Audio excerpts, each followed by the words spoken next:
నరసింహస్వామి మహిమ భక్త ప్రహ్లాదుని కథ. పూర్వం కాలంలో ప్రపంచాన్ని పాలించిన ఒక శక్తివంతమైన రాక్షసరాజు ఉండేవాడు. అతని పేరు హిరణ్యకశిపుడు. అతను చాలా గర్విష్టి, దేవుళ్లను అసహించుకునేవాడు.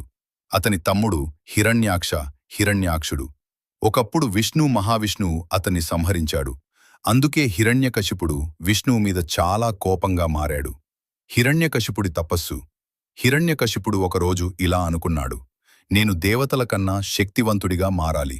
అందుకే అతను అడవికి వెళ్లి తీవ్ర తపస్సు చేశాడు.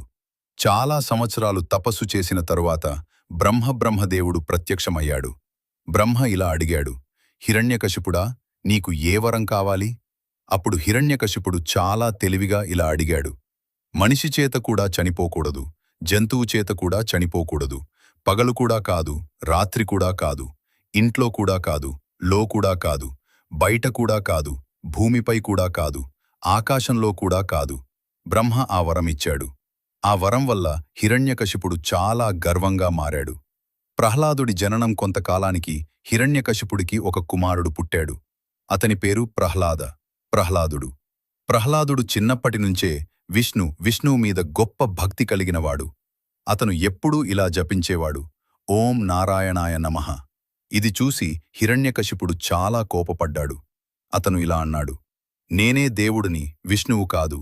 కాని ప్రహ్లాదుడు భయపడలేదు. ప్రహ్లాదుడి